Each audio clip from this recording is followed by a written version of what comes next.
बात 5 की पड़ताल की और सवाल से शुरुआत करेंगे। क्या देश में गजवाए हिंद को लेकर साजिश रची जा रही है? क्या देश को तोड़ने की कोशिश हो रही है? क्या बच्चों के हाथ में पत्थर देकर उन्हें शिक्षा से महरूम किया जा रहा है? क्या बात बात पर सड़कों पर उतरकर पुलिस पर हमला करना सोची समझी साजिश है? हाल के दिनों में जिस तरह से सड़कों पर उतरकर देश विरोधी नारेबाजी, तोड़फोड़ की घटनाएं तेजी से बढ़ी हैं, उसने साफ कर दिया कि यह एक सोची समझी रणनीति के तहत हो रहा है। लेकिन अब ऐसे लोगों का पक्का इलाज हो रहा है, ऐसा इलाज जो कई पीढ़ियों तक याद रखा जाएगा। 5 की पड़ताल में आज चर्चा इसी पर, लेकिन उससे पहले एक रिपोर्ट आप सबको दिखाते हैं।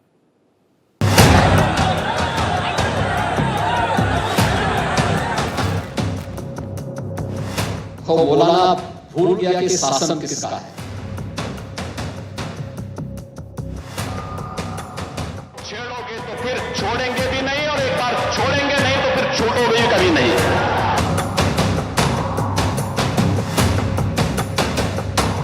अगर अव्यवस्था पैदा करोगे, चंड मुंड बनकर के कार्य करोगे, तो मां भगवती कभी बर्दाश्त नहीं करने वाली है। बरेली में हुए बवाल के बाद दंगाइयों के खिलाफ सीएम योगी के तेवर सख्त हैं। सीएम योगी ने 24 घंटे में तीसरी बार दंगाइयों को अल्टीमेटम दे दिया है। उन्होंने दंगाइयों के खिलाफ हुंकार भरते हुए कहा कि कुछ लोग रहते हिंदुस्तान में हैं और सपना गजवाए हिंद का देखते हैं। ऐसे लोगों का सीधे जहन्नुम का टिकट काट दिया जाएगा। अगर किसी को जहन्नुम में जाना हो तो गजवाए हिंद के नाम पर अराजकता पैदा करने का कुत्सित प्रयास करें, और छद्म रूप में जो लोग इस प्रकार की गतिविधियों में लिप्त हैं, वे भी कान खोल करके सुन लें। देर सवेर छांगुर जैसे हाल तो उनके भी होने ही हैं। शुक्रवार को जुमे की नमाज के बाद बरेली में बड़ा बवाल हुआ था। इस दौरान पुलिस पर पथराव की घटना हुई। इसके जवाब में पुलिस ने आंसू गैस के गोले छोड़े और लाठीचार्ज किया। इसके बाद दंगाइयों के खिलाफ पुलिस का एक्शन लगातार जारी है।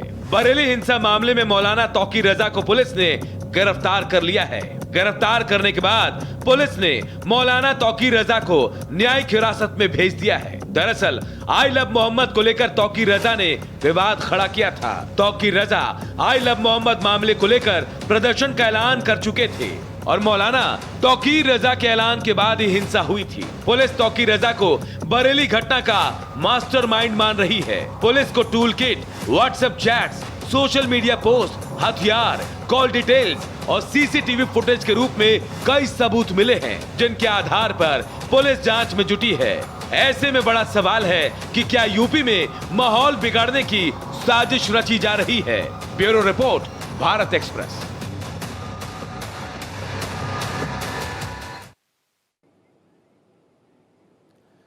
तो देखिए, सीएम योगी आदित्यनाथ कह रहे हैं हिसाब होगा और पक्का हिसाब होगा, और इतना हिसाब होगा कि कई पीढ़ियां तक चुका नहीं पाएंगे, ऐसा हिसाब होगा।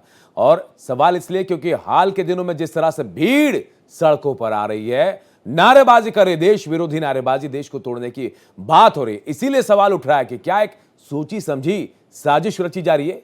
लेकिन अब ये 24 घंटे में तीसरी बार का अल्टीमेटम है। इसे समझ जाइए कि क्या कुछ हो सकता है। इसी पर हम चर्चा करेंगे 5 की पड़ताल में, और हमारे साथ एक बड़ा पैनल भी जुड़ रहा है। AK जैन पूर्व डीजीपी है, हाजी हसन मुस्लिम स्कॉलर हैं, और आनंद स्वरूप शुक्ला पूर्व बीजेपी मंत्री हैं। आनंद जी, सबसे पहले मैं आपके पास ही आऊंगा। ये जो बयान योगी आदित्यनाथ जी का सामने आया है, क्या माने इनको? 24 घंटे में तीसरी बार यह बयान, दंगाइयों के लिए चेतावनी कि सुधर जाओ नहीं तो क्या होगा?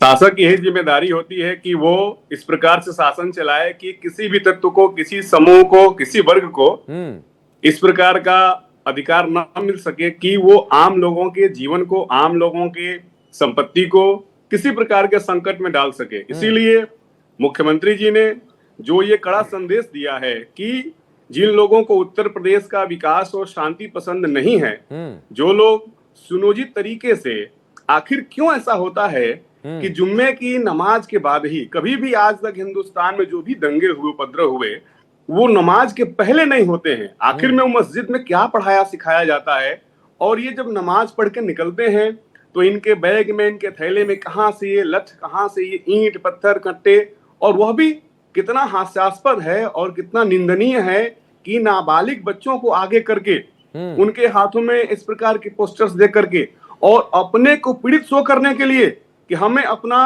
प्रेम नहीं दर्शाया दिया जा रहा है। अरे भाई, आप अपने हर कार्यक्रम करते हैं, आप ईद मनाते हैं, बराफात मनाते हैं, जो भी कार्यक्रम करते हैं, किसी प्रकार से सरकार का कोई भी वर्ग उसको कहीं से खंडित करने का प्रयास नहीं करता है।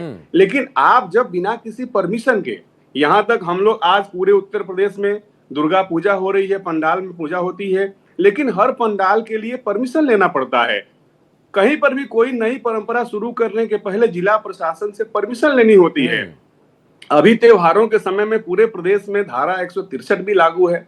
आप बिना परमिशन के और इस प्रकार से निकलेंगे, तोड़फोड़ करना शुरू कर देंगे।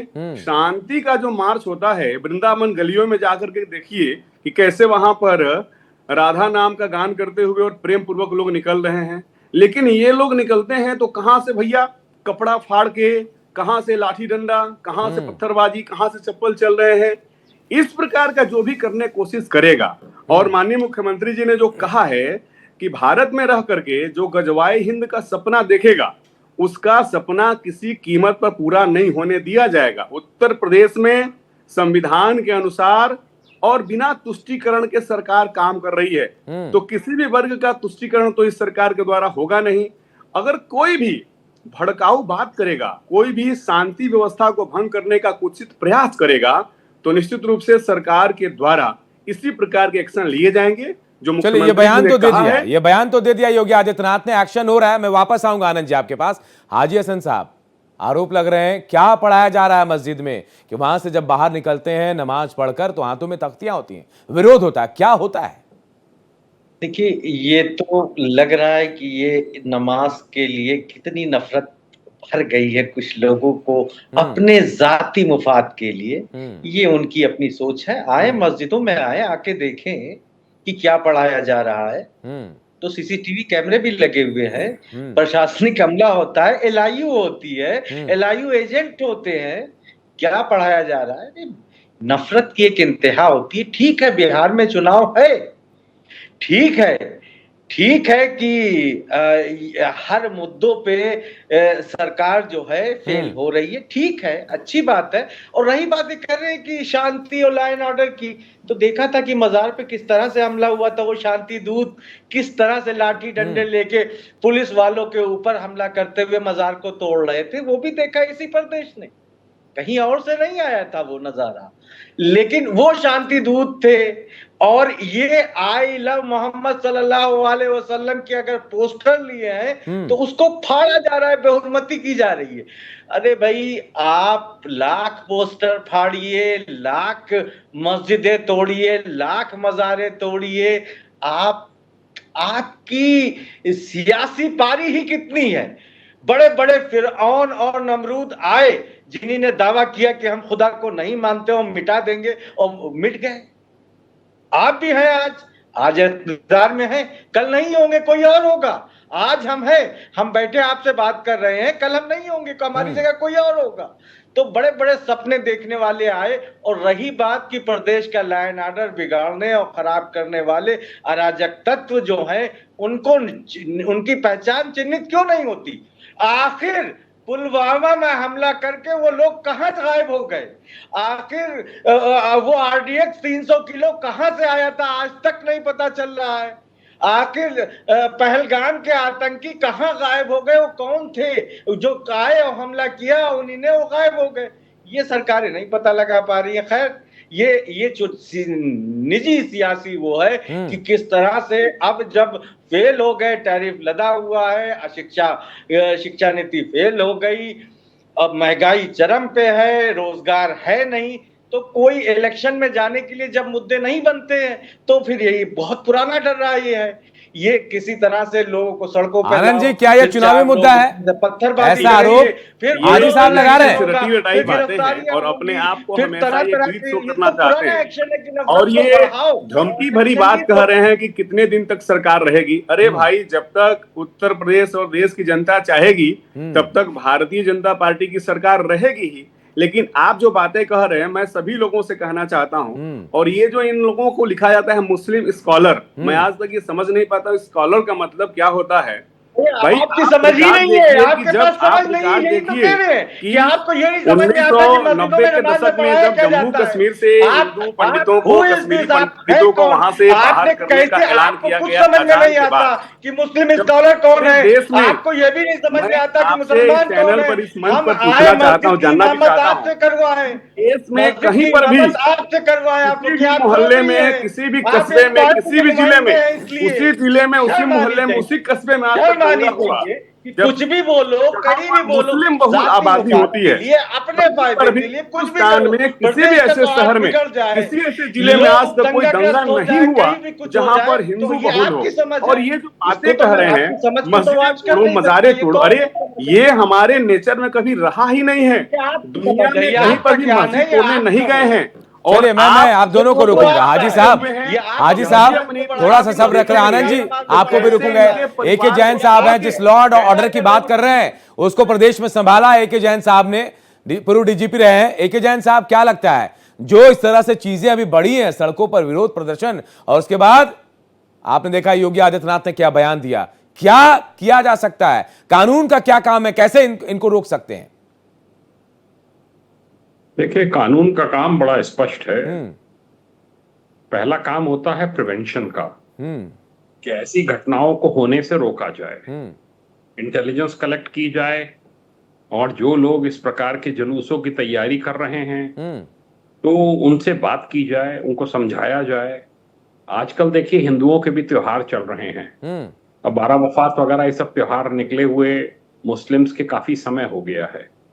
जो उन्नाव में निकाला गया, उन्नाव में जैसे ही जुलूस निकालने की सूचना मिली, तुरंत एसएचओ से लेके सब भाग के मौके पहुंचे, रोकने की कोशिश की गई, बच्चों को, महिलाओं को आगे कर दिया गया, पाकिस्तान जिंदाबाद के नारे। ये कोई लगवा रहा है, ये बच्चे और महिलाएं नहीं लगाना चाहती हैं।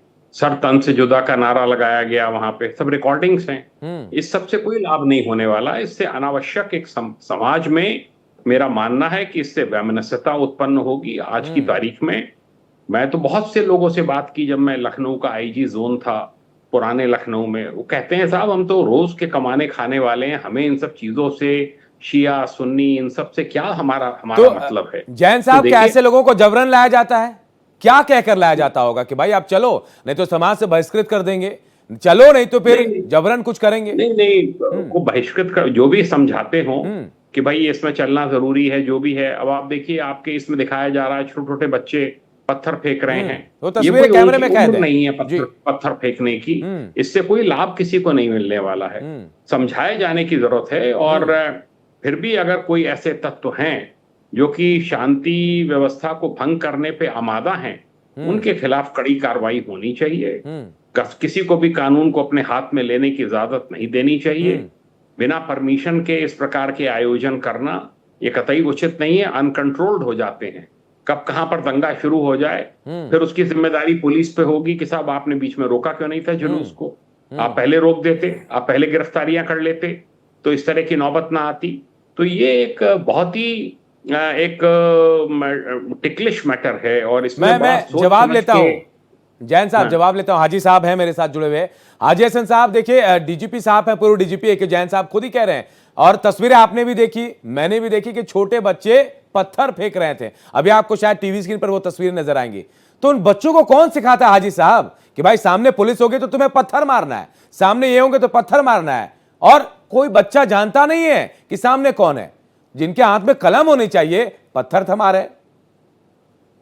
ये बताइए, जैन साहब तो खुद उत्तर प्रदेश के डीजीपी रहे हैं, क्या एलआईयू डिपार्टमेंट इनसे पहले इनके टाइम में था और आज है कि नहीं? मैं तो जानता हूं, मैं नाम बता सकता हूं, जो हर जुमे के खुतबे में, जुमे की नमाज में एलआईयू के जो नुमाइंदे मौजूद रहते हैं। क्या जिम्मेदारी तय होगी उनकी? क्या वो सस्पेंड किए जाएंगे? क्या उनके ऊपर प्रशासनिक कार्रवाई होगी या हुई? वो आखिर उस जुमे की नमाजों में, मस्जिदों में क्या करते हैं? क्या हलवा पूड़ी खाने जाते हैं या वो अपनी ड्यूटी से अनुपस्थित रहते हैं? किस बात का टैक्स का पैसा हमारा वो आपका उनको सैलरी दी जा रही है? जैन साहब ये क्यों नहीं बता रहे कि एलआईयू के हर बीट है, हर मस्जिद में, लगभग हर बड़ी मस्जिद में एलआईयू वाले मौजूद होते हैं? उनकी जिम्मेदारी तय होगी कि नहीं वो क्या कर रहे थे? चलिए पूछ लेते हैं जैन साहब, एंजॉय कर रहे थे। हाजी साहब आप पर आरोप लगा रहे हैं, क्या कार्रवाई होगी उन लोगों पर? तो दिखाई दी जा रही, जो लोग एलआईयू के लोग होते हैं वो मस्जिद में होते हैं, तो क्या इंटेलिजेंस की कमी रह गई? जैन साहब कंप्लीट करने दीजिए। एक नौजवान मुस्कुराता हुआ एक बात आपको बता दूं कि ये 5-6 दिन पहले से सूचना जिला प्रशासन को, पुलिस को मिल गई थी कि इस प्रकार की तैयारी यहाँ पर हो रही। उन्होंने उसके बारे में कई लोगों से बात भी की थी कि इस प्रकार का जुलूस बरेली में नहीं निकलना चाहिए। मुझे बड़ा बुरा तब लगता है, मैं बरेली में एसपी सिटी भी रहा हूं, एएसपी भी रहा हूं। 81 में मैं वहां एएसपी था और 88 का मैं वहां पे एसपी सिटी था। इसको बरेली शरीफ के नाम से जाना जाता है। वहां हिंदुओं के त्योहारों की शुरुआत मुस्लिम्स कराते हैं और मुस्लिम्स के त्योहारों की शुरुआत जो है वो हिंदू कराते हैं। बड़ी पुरानी परंपराएं हैं वहां पर। तो ये देखिए, ये सब चीजें जो हैं, ये बरेली जैसी जगह में इस प्रकार का फिजा बिगाड़ना, ये इधर हाल के सालों की फितरत है। ये ऐसा नहीं होना चाहिए। बरेली एक बड़ा अच्छा सिटी है, प्रॉस्परस सिटी है, अच्छा काम कर रहे हैं वहां लोग बाग व्यापारी। ये सब करके बिना वजह हुड़दंग फैलाना, इससे कोई लाभ नहीं मिलने वाला। ये होना चाहिए कि नहीं होना चाहिए, ये बताइए जनता को कि उनका, आप तो डीजीपी रहे हैं, क्या उन अधिकारियों के ऊपर एक्शन होगा कि नहीं, कि खाली बयानबाजी आई होंगी? जिनकी जिम्मेदारी थी, जिनकी ड्यूटी थी, वो देखते रहे उनके सामने बच्चों के हाथ में पत्थर किसने पकड़ा है? आखिर वो अपनी ड्यूटी से अगर गद्दारी कर रहे थे तो उनको सस्पेंड क्यों नहीं किया जाता? उन्हीं ने क्या रिपोर्ट दी?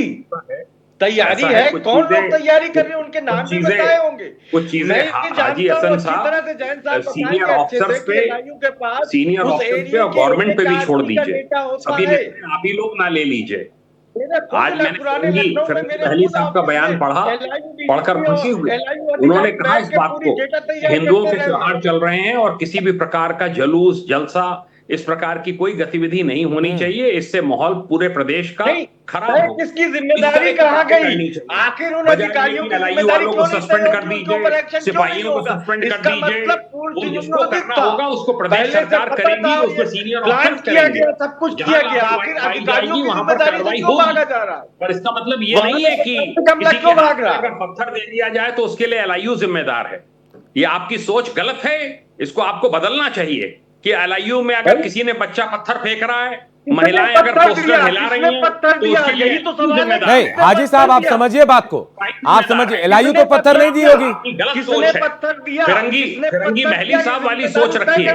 फिरंगी महली साहब ने छूटते सारी कहा कि क्या कर रहे हैं आप लोग? सही जगह जो जेल है वहां पहुंचाना पड़ेगा। उसके लिए आप नमाजियों को, मस्जिदों को और मुसलमानों को टारगेट नहीं कर सकते।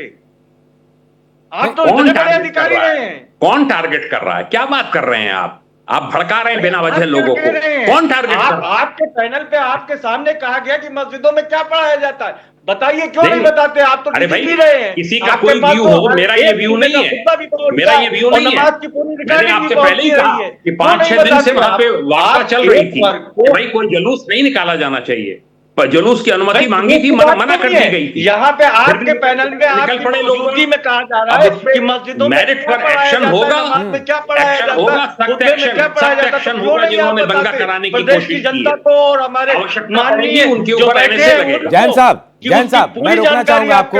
हाजी साहब हाजी साहब आपके पास आता हूं, मैं आता हूं हाजी साहब, क्योंकि आनंद स्वरूप साहब बहुत देर से खामोश हैं। आनंद जी, हाजी साहब कह रहे हैं कि एलआईयू ने देखा नहीं किसने पत्थर पकड़ा है। एलआईयू तो पत्थर पकड़ाएगी नहीं, ये तय है, लेकिन बच्चों के हाथ में पत्थर थे। लेकिन घर में शिक्षा मिलती है हाजी साहब कि बच्चों को कैसे रहना है, कैसे करना है, लेकिन ये शिक्षा कौन देता है घर में? क्या पत्थर चलाना? आनंद जी, सही हूं या गलत? ये जो दंगाइयों के प्रवक्ता बैठे हुए हैं, जो ये बातें कर रहे हैं, आपसे जब पूछा जा रहा है जो एलआईओ के बारे में बात करें, अरे एलआईओ ने इनपुट दिया था तभी हमारी फोर्स वहां पर मौजूद थी। जो ये आई लव मोहम्मद, अरे कौन आई हेट मोहम्मद तो कोई बोल नहीं रहा है कि आपको आई लव मोहम्मद का पोस्टर लेकर के और बिना परमिशन के आप जुलूस निकालेंगे। इन लोगों की तो पूरी प्लानिंग थी कि जो उन्नाव में, कानपुर में और बरेली में जो दुर्गा पूजा के पंडाल हैं, उन पंडालों पर हमला करके प्रदेश में अशांति फैलाने की इनकी योजना थी। और हमारे एलआईओ ने ये रिपोर्ट किया, इसीलिए पुलिस वहां पहुंच करके और निकलते ही इनकी पूरी कुटाई कर दी, इनके अरमानों को वही ध्वस्त किया। और ये जो बात कर रहे हैं कि बच्चों को किसने पत्थर पकड़ाया, अरे मैं अभी भी इस बात को कह रहा हूं कि अभी तक जो भी दंगे हिंदुस्तान में आज तक हुए हैं, डायरेक्ट एक्शन के समय से मैं कह रहा हूँ 46 के समय से, कि अजान के बाद ही मस्जिदों में ये सिखाया गया। और आज आप बताइए, चाहे जो जम्मू कश्मीर में हुआ उस वहां पर भी हाजी साहब सुन लीजिए, मस्जिदों से आप सुन लीजिए, उसके बाद आपके पास आऊंगा, जवाब देने का मौका मिलेगा आपको। हाजी साहब क्यों निकलते हैं? ये जुम्मे की नमाज के पहले आज तक हिंदुस्तान में कभी कोई प्रोटेस्ट इन लोगों ने नहीं किया, लेकिन जो भी इनका आंदोलन होता है, जो भी प्रदर्शन होते हैं, जो भी पत्थरबाजी इनकी होती है, जो भी फिलिस्तीन के पक्ष में निकलते हैं, ये जो कह रहे हैं कि बच्चों को जो पत्थर पकड़ाया, तब आप क्या कर रहे थे? मस्जिद के अंदर अगर जाकर के पुलिस एक एक आदमी को पकड़ेगी, यही तो ये साजिश करते हैं। उनके पॉकेट में पहले से पत्थर रहता है। लेकिन हाँ, हमारी फोर्स, हमारी एलआईओ इतनी जिम्मेदारी से काम कर रही है कि आपको सब कुछ नहीं देगी। अगर आप चलाएंगे तो पत्थर के जवाब भी मिलेगा। और जो बरेली में किया गया वही आप कोशिश करेंगे तो सरकार वही करेगी। उत्तर प्रदेश की पुलिस, योगी जी की पुलिस इस बात के लिए संकल्पित है कि प्रदेश के विकास और शांति को कोई भी चैलेंज नहीं कर सकता है। जो उस कुर्सी पे बैठेगा किसी को भी चैलेंज करने का अधिकार नहीं है। और इसलिए पुलिस पूरी मुस्तैदी के साथ, उत्तर प्रदेश पुलिस है, उत्तर प्रदेश पुलिस है, किसी की जागीर नहीं है, वो हम सबके टैक्स से पैसा लेती है। अभी बैठे हुए हैं जो आपके अनूप कुमार जी आपके चैनल पर जो दंगाइयों के प्रवक्ता बैठे हुए हैं, इनसे मैं पूछना चाहता हूं कि आप बताइए कि आज तक जो भी हमले होते हैं, जुम्मे की नमाज के बाद ही निकल के क्यों होते हैं? क्या वहां तय करके निकलते हैं? किस लिए सारे लोग वहां इकट्ठे होते हैं और निकल के जब जम्मू कश्मीर से लेकर के डायरेक्ट एक्शन से लेकर के जो भी हिंदुस्तान में लगे हुए, आपको इस बात को बताना पड़ेगा कि मस्जिद में क्या सीख के निकलते हैं। और अभी भी ये गजवाए हिंद का सपना छोड़ दीजिए, दारुल हरब है, दारुल इस्लाम भारत कभी नहीं बनेगा। कहीं पे भी सामाजिक जो गाड़ी तैयार कर रहे हैं, जो हिंदुओं के खिलाफ आप सेना तैयार करने की कोशिश कर रहे हैं, जो भारत को इस्लामिक भारत बनाने का आप सपना देख रहे हैं, वो सपना पूरा होने वाला नहीं है। और कानून के अनुसार ही आप अपना कोई भी कार्यक्रम, आप इस नवरात्रि में प्रदेश की शांति व्यवस्था को भंग करने का कुछ प्रयास कर रहे हैं। इसलिए हाजी साहब, लोकतंत्र की बात आप कर रहे हैं, ये अच्छी बात है, लेकिन कानून व्यवस्था भी अपनी चीज होती है। आप समझिए कानून व्यवस्था, ऐसी कानून व्यवस्था की तस्वीरें जो हम अपनी टीवी पर दिखा रहे हैं, इनको भी देखकर समझिए कि क्या हुआ था बरेली में। लेकिन सवाल मेरा हाजी साहब आपसे ये है कि क्या ये प्लान नहीं था? अगर ऐसा नहीं होता तो मस्जिद के अंदर से बैनर पोस्टर कैसे निकल गए? कैसे निकल गया? तुरंत नारेबाजी शुरू हो गई।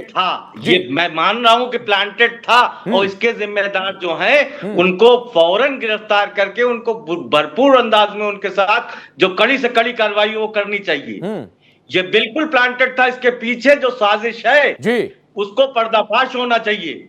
बहुत अच्छी बात कही हाजी साहब, लेकिन देखिए ये बिल्कुल प्लांटेड था। जब भी कई प्रदेश में भाजपा कमजोर स्थिति में होती है तो इसी तरह की तस्वीरें आती हैं। एक बार थोड़ी आई हैं, ये तो बार बार आती हैं। चलिए, ये तो बार बार आती हैं जी। एक सवाल मेरा हाजी साहब पे नहीं हो रही है हाजी साहब। बात हमारे जो प्रधानमंत्री के परम मित्र थे वो हमारे ऊपर लादते चले जा रहे टैरिफ पे टैरिफ, उस पर बात नहीं हो रही है।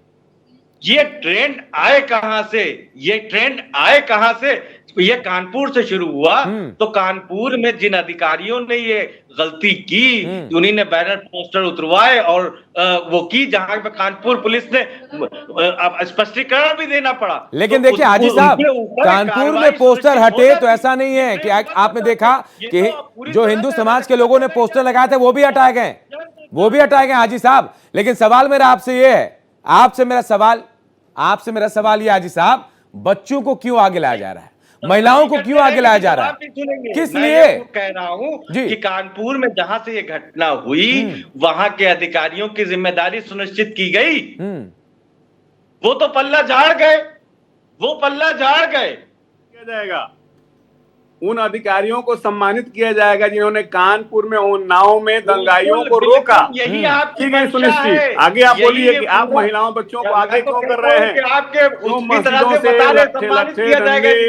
पत्थर मस्जिदों में क्या स्टोर करते हैं? मस्जिदों में पत्थर का स्टोर बनाया हुआ है निकल के दंगा करने के लिए। इसके बारे में जवाब दीजिए।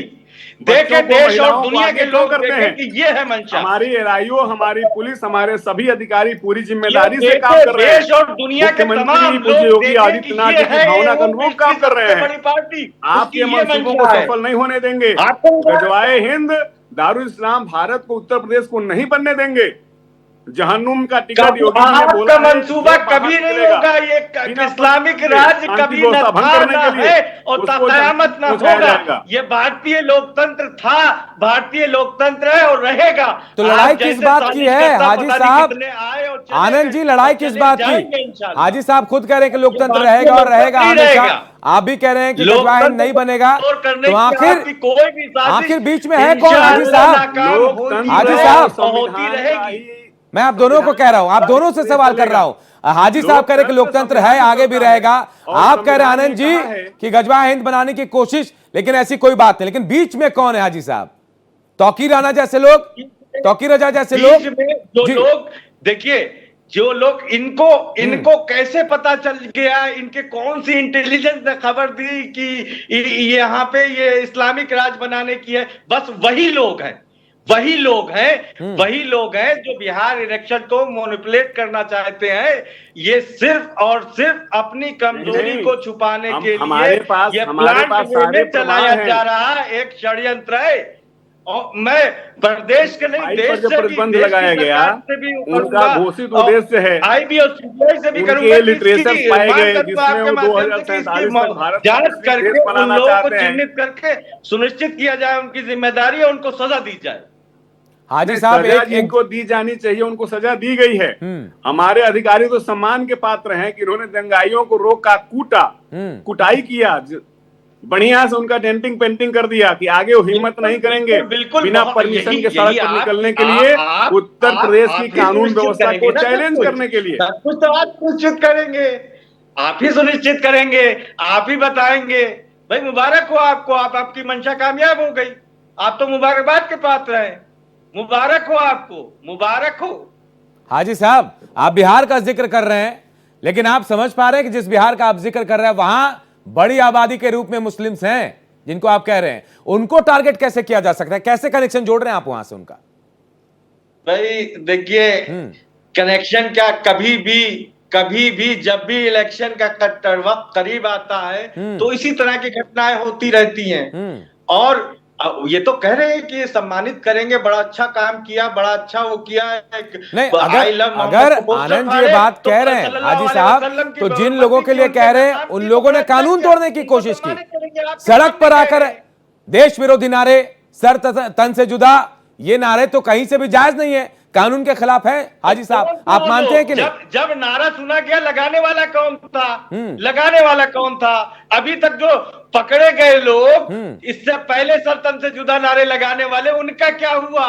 तो ये तो एक बहुत पुराना पैटर्न है, ये आज का नहीं है, ये नया इसमें कुछ हाजी साहब, आपको लगता है कि इसके पीछे साजिश है?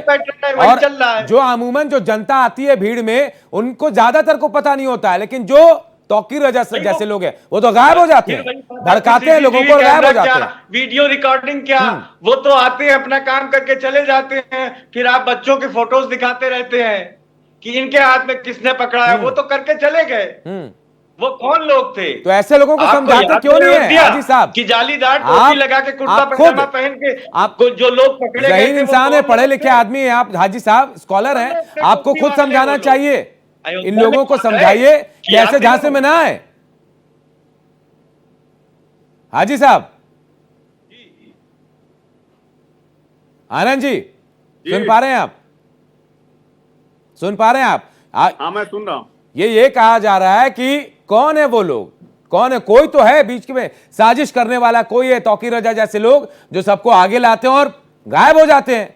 लेकिन ये कोई नहीं समझ पाता कि भाई जो भड़का रहे हैं उनके बच्चे शायद विदेश में पढ़ रहे होंगे। रजा को वहां से क्यों पुलिस ने हटाया, क्यों ले गई? पहली चीज, जब तौकीर रजा परमिशन नहीं थी तो भीड़ जमा कैसे हुई? और भीड़ जमा हुई तो आयोजनकर्ता को वो पुलिस की गाड़ी के साथ क्यों गया? इसमें भी साजिश है हाजी साहब, मैं बता रहा हूं आपको। क्यों नहीं आप तय हो रही सुनिए है? हाजी साहब, सुनिए उन लोगों की जिम्मेदारी क्यों नहीं? वो प्रशासनिक अधिकारी हाजी साहब जिनकी ड्यूटी थी वो फोर्स जमा आप अगर सुन ले तो शायद मैं बता पाऊंगा आपको। आईएमसी हाजी साहब, तौकीर रजा जिस पार्टी से बिलोंग करते हैं उनके प्रवक्ता ने एक वीडियो जारी किया था 7 दिन पहले। उस वीडियो में कहा गया था कि जो पुलिस इंस्पेक्टर आइला मोहम्मद के पोस्टर हटाने की बात कह रहा था, बातचीत करने आया था, उसके हाथ काटने की बात कही गई थी। यहीं से विवाद शुरू हुआ था और एक लेटर भी जारी किया गया। और जिस दिन मस्जिद में नमाज अदा की गई उस दिन भी वीडियो जारी करके 55 लोगों से व्हाट्सएप कॉल किया गया। हाजी साहब, 55 लोगों से बात किया गया और कहा गया भीड़ से आ जाओ, भीड़ में आ जाओ। पहले क्यों नहीं हुई? वो वीडियो कैसे हुआ? कहां गई हमारी साइबर सेल? कहां गई हमारी साइबर सेल? क्या साइबर सेल के लोग फजूल में तनख्वाह ले रहे हैं? नहीं, फिजूल की बात नहीं है। आप क्या चाहते हैं? आप क्या चाहते हैं कि जहां कोई दंगा ना हो वहां पहले पकड़ के डाल दो किसी को? आप ये चाहते हैं? 7 दिनों में उन्होंने क्या एक्शन लिया? तो आप विरोध नहीं करेंगे हाजी साहब? आप ये चाहते हैं कि कहीं कुछ हुआ नहीं हो, पहले से पकड़ ले और फिर आप आरोप लगाते रह जाए। एलआईयू का काम है, एलआईयू का काम है मैसेज आगे पास करना। मैसेज पास किया गया। अगर पुलिस वहां नहीं होती हाजी साहब तो मामला बिगड़ सकता था।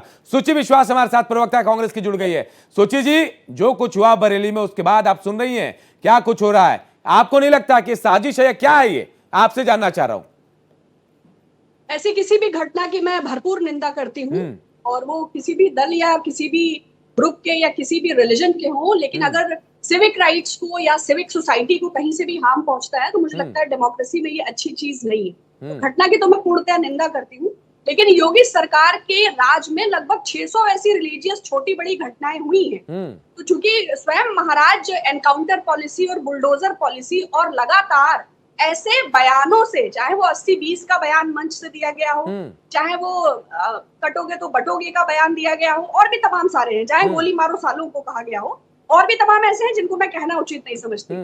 तो मुख्यमंत्री जी हैं, अब वो एक संवैधानिक पद पर है, किंतु विगत बराबर उनके शासनकाल में जिस तरह की प्रक्रिया सरकारी संस्थाओं द्वारा लॉ एंड ऑर्डर को मेंटेन करने के लिए या फिर रिलीजन, क्योंकि उनके प्रोपेगेंडा को ये सूट करता है, उनकी आइडियोलॉजी को ये सूट करता है कि जितना डिविसिव पॉलिटिक्स हो, जितना पोलराइजेशन हो, जितना ज्यादा कम्युनल क्लैश हो, उसको जितना ज्यादा आईटी सेल के माध्यम से ग्लोरीफाई किया जाए, जितनी ज्यादा उसकी रीच बढ़ाई जाए, वो कहीं ना कहीं उनके वोट बैंक को सुरक्षित करता है। लेकिन हम ये आशा करते हैं कि एक सहिष्णु सरकार हो और भारतीय जनता पार्टी ये सुनिश्चित करे कि कम से कम इस आधार पे नागरिकों में ये रोष ना हो कि हम पर ये कार्यवाही हमारे धर्म या इस तरह हो रही है। आप खुद महिला हैं, क्या उत्तर प्रदेश में महिला सुरक्षा बढ़ी है कि नहीं बढ़ी है? मैं आपसे जानना चाहूंगा। हाँ, बहुत जबरदस्त महिला सुरक्षा है। यदि ऐसा ना होता तो कुलदीप सेंगर की पीड़िता को मुख्यमंत्री आवास के बाहर आत्मदाह करने की आवश्यकता नहीं पड़ती। आपने देखा एक्शन भी हुआ। और नहीं सुनिए, अब आप सुनिए, कानपुर के शेल्टर होम की ये घटना ना होती कि 49 नाबालिग लड़कियां उसमें प्रेग्नेंट पाई जाती, है ना। अगर टेनी की घटना ना होती, अगर जो काले कानून लाए और एक जीप चढ़ा दी, उसके बाद उस माफिया को मंच पे लेकर गृह मंत्री कहता है कि भाई हम तो लॉ एंड ऑर्डर मेंटेन करके रखते हैं। तो अगर आप घटनाओं का जिक्र करेंगे तो मुझे लगता है कि उत्तर प्रदेश में तो हाथरस में पेट्रोल डाल के रेप पीड़िता को पुलिस वालों ने जला दिया। उन्नाव गैंगरेप पीड़िता के पिता को पुलिस की कस्टडी में पेट पे लात मारकर उसकी आंतों की फटने से उसकी मृत्यु हुई। और भारतीय जनता पार्टी के नेताओं के जो लगातार वीडियो, लगातार घटनाएं, लगातार रेप केसेस, इवन उनकी भी बेटियां और बच्चियां कितनी सुरक्षित है, मुझे लगता है कि आपको नेशनल क्राइम रिकॉर्ड्स ब्यूरो के आंकड़े और स्पेशली दलितों और महिलाओं पर होने वाली घटनाओं के आकलन पर जरूर ध्यान देना चाहिए। और ये आनंद जी, आप सुन पा सर्वाधिक रहे है, हैं? इसमें कमी नहीं आई है। हाजी साहब के साथ अब कांग्रेस की तरफ से भी सवाल उठ रहे हैं। सवाल ये कि क्राइम रिकॉर्ड क्या है? आप कहते हैं कि क्राइम बहुत बेहतर है, लेकिन ऐसा विपक्ष को लगता नहीं है। अनूप जी, मैं आपसे ही कहना चाहता हूं कि जो क्राइम रिकॉर्ड है वो तो हम और आप सभी लोग उसको देख सकते हैं कि क्या रहा है 2017 के पहले का उत्तर प्रदेश, कैसा दंगों का प्रदेश रहा है, किस तरीके से मां बहनों के खिलाफ अपराधी खुलेआम अपना सारा अपराध करते रहते थे। सरकार का पूरा संरक्षण रहता था उन अपराधियों के पक्ष में। लेकिन जब से योगी जी की सरकार आई है, एक पब्लिक नैरेटिव है। आप स्कूल कॉलेज में जाएंगे, शहर में जाएंगे, लड़कियों से मिलेंगे, महिलाओं से मिलेंगे, तो वो इन बातों को बताएंगी। ये लोग जो आते हैं किस प्रकार के शब्दों का इस्तेमाल करते हैं। अभी माननीय गृह मंत्री के बारे में कोई महिला प्रवक्ता बोल रही है, किस तरीके का उनके शब्द आए हैं, उसको हम लोग स्वीकार नहीं करते हैं। लेकिन मैं ये कहना चाहता हूं कि सभी लोग देख रहे हैं, उत्तर प्रदेश की जनता देख रही है कि 2017 के पहले उत्तर प्रदेश में कानून व्यवस्था की क्या स्थिति थी। हर जिले में एक माफिया था, हर क्षेत्र का एक बड़ा माफिया था। लेकिन आज योगी जी के आने के बाद से कोई भी गिरोहबंद अपराध जो बड़े बड़े अपराधियों के द्वारा चलाए जाते थे, बड़े नाम होते थे, बड़ा उनका नाम लेना मैं माफी के साथ आपको रोकूंगा, लेकिन आनंद जी मैं आपके पास आऊंगा, क्योंकि कांग्रेस की तरफ से सवाल उठाए गए थे कि कानून व्यवस्था को लेकर सुची जी ने बहुत सारे उदाहरण भी दे दिए। आप क्या कहेंगे, कैसी है कानून व्यवस्था उत्तर प्रदेश में, जिस पर सवाल विपक्ष उठाता है? उत्तर प्रदेश में योगी जी के आने के बाद से भयमुक्त समाज की स्थापना हुई है। योगी जी के राज में पूरी तरीके से माफियाओं को समाप्त किया गया है।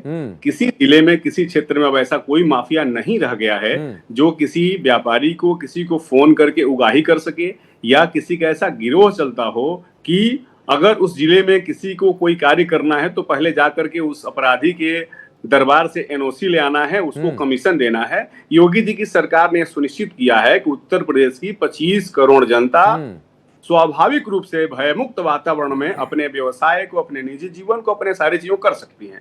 अभी कोई प्रवक्ता बोल रही थी, वही चीजें है ना कि सिलेक्टिव बातें इन लोगों की। अभी मैं आपको याद दिलाना चाहूंगा कि अयोध्या में घटना हुई थी, एक कोई मैनुद्दीन या मुहिद्दीन करके पकड़ा गया रेप कांड में, और वहां जब पकड़ा गया वो बालिका दलित परिवार की थी। लेकिन चूंकि अपराधी मुस्लिम था तो न इनकी प्रियंका वाड्रा वहां पर गई, न इनके अखिलेश यादव वहां पर गए, न राहुल गांधी वहां पर गए, कोई भी एक बयान नहीं आया। आपने देखा कन्नौज में नवाबगंज का जो ब्लॉक प्रमुख नवाब सिंह यादव नाम करके, उसने भी एक दलित बालिका के साथ, दलित नाबालिग बालिका के साथ रेप किया। वहां पर अखिलेश यादव का क्या बयान आया, कांग्रेस के लोगों का क्या बयान आया कि भाई आप डीएनए जांच करवाने के बाद ही गिरफ्तारी कार्रवाई करें। 5 साल अखिलेश जी मुख्यमंत्री रहे, किस रेप कांड में उन्होंने डीएनए टेस्ट करवाने, जांच करवाने के बाद ही गिरफ्तारी सुनिश्चित करवाया था। एक बार भी उस परिवार में, ये दोनों दलित बालिकाएं थी, लेकिन प्रियंका वाड्रा या कांग्रेस पार्टी का कोई प्रतिनिधिमंडल नहीं गया। जहां अपराधी मुस्लिम होगा वहां ये लोग नहीं जाएंगे। लेकिन ये समाज में विद्वेष फैलाने के लिए ये पूरी कोशिश जरूर करेंगे। अभी आज जो योगी आदित्यनाथ जी के राज में जिस प्रकार से पुलिस कानून व्यवस्था को सुनिश्चित कराने के लिए, आनंद जी, अपराध कहीं पर भी अगर हो रहा साहब है की मुस्कुराहट कह रही, कुछ कहना चाहते हैं आपको? अंदर पकड़ा हाजी साहब बताएं क्या कहना चाह रहे हैं? हाफ इनकाउंटर में, और पूरी तरीके से कोई अपराधी भयमुक्त होकर के अभी बिल्कुल संक्षेप में, हाजी साहब संक्षेप में बता दीजिए। आनंद जी मैं आपको रोकना चाहूंगा थोड़ा। इनसे पूछिए, मणिपुर में जब वो औरतें निर्वस्त्र करके टहलाई जा रही थी, उनके लिए इनके मुंह में अल्फाज आज तक आ गए, 2 साल हो गए। शर्म आनी चाहिए, शर्म आनी चाहिए।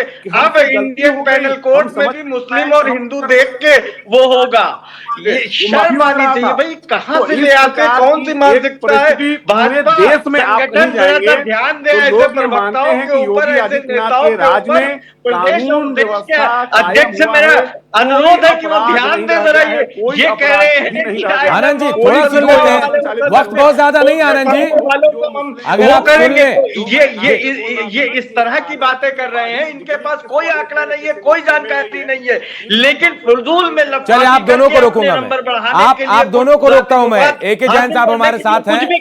AK जैन साहब, अगर हम कानून व्यवस्था की बात करें तो पूर्ववर्ती सरकार और मौजूदा सरकार कहां देखते हैं कानून को आप? क्योंकि जवाब मिलना मुश्किल है, दोनों एक दूसरे से उलझे हुए हैं। देखिए, उत्तर प्रदेश पुलिस का काम है, कोई भी सरकार हो, लॉ एंड ऑर्डर को अच्छा से अच्छा रखे, प्रदेश को दंगा मुक्त रखे, माफियाओं से मुक्त करे। ये पुलिस के कर्तव्यों में है। पुलिस वर्तमान सरकार में, मैं इस बात का पुलिस को क्रेडिट देना चाहूंगा कि जितने कुख्यात माफिया हैं और गिरोह के सदस्य हैं, उन सब के खिलाफ कड़ी कार्रवाई की है।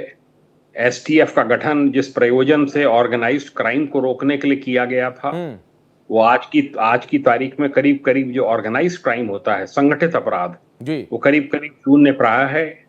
माफिया हो चाहे कोई भी एंटी सोशल एलिमेंट्स हो, यानी बदलाव हुआ है। चाहे कोई कुछ कहे, कानून व्यवस्था थोड़ी चाक चौबंद हुई और बदलाव हुआ, और बदलाव होना भी चाहिए। बहुत बहुत शुक्रिया आप तमाम लोगों का मेरे साथ इस चर्चा में जुड़े। फिलहाल इस बुलेटिन में इतना ही, मुझे दीजिए इजाजत। नमस्कार।